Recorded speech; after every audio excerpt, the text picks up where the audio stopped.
दोस्तों, आज की कहानी है छोटी बहू बड़ी बहू को तुम्हारी गोद भराई करने का हक है या नहीं।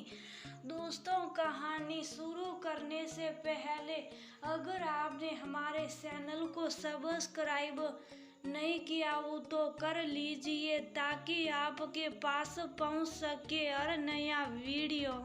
रुक जा बड़ी बहू, तू परी तो बहू की गोद भराई नहीं कर सकती। जमुना बुआ की कड़कती आवाज से सब सहम गए जब उन्होंने आरोही का हाथ पकड़ लिया। जीजी क्या हुआ? आप बड़ी बहू को गोद भराई की रस्म करने से क्यों मना कर रही?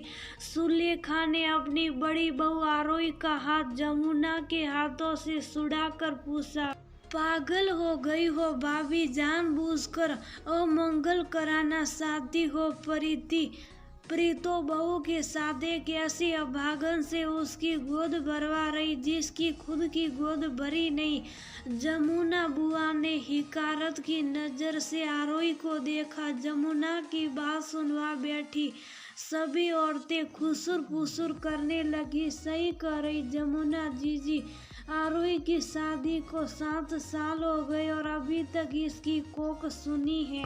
जी शुभ काम के बीच आप ये क्या लेकर बैठ गई? प्रीति बहू को आरोही ने हमेशा छोटी बहन का प्यार और सम्मान दिया। पूरी प्रेगनेंसी में उसने एक माँ की तरह उसका ख्याल रखा और आज आप ये कह रही कि उसकी साया से अमंगल होगा। सुलेखा जमुना बुआ और वहाँ मौजूद लोगों से पूछने लगी। मम्मी जी आप बेकारी मम्मी जी से बहस कर रही जब वो कह रही हैं कि सुलेखा भाभी प्रीति की गोद भराई नहीं कर सकती, तो आप इस बात को मान क्यों नहीं ले रही? एक बहू का साथ देते देते कहीं आप दूसरी बहू के साथ कुछ गलत ना कर दे। जमुना बुआ की बहू रज्जो मुंह बनाते हुए बोली। सही तो कर रही मेरी समझदार बहू। जमुना बुआ रज्जो की बलैया लेते हुए बोली। रज्जो बहू आ जाओ, गोद भराई की रस्म तुम शुरू करो। आज आपको अपनी बहू बहुत समझदार लग रही, लेकिन एक बात कभी मत भूलिएगा कि आपकी इस समझदार बहू की लापरवाही की वजह से मेरी आरोही की कोख उजड़ गई थी। अगर उस दिन आरोही ने आपके पोते को अपनी परवाह किए बगैर न बसाया होता तो आपका पोता और आपकी ये समझदार बहू यहाँ ताने मारने के लिए नहीं खड़ी रहती। अपनी कोख हमेशा के लिए सुनी करके आपके चिराग को बसाया और आज उसी की ममता और मंगलता पर सवाल कर रही। सुलेखा के इस खुलासे से सब भौंसके रह गए। 7 साल पहले आरोही की गोद भराई की रस्म हो रही थी। सब तरफ खुशियों का माहौल था। छत पर ढोलक की पर नाच गाना और मस्ती की महफिल जमी थी। रज्जो भी अपने 8 महीने के बेटे के साथ जमुना बुआ के साथ आई थी।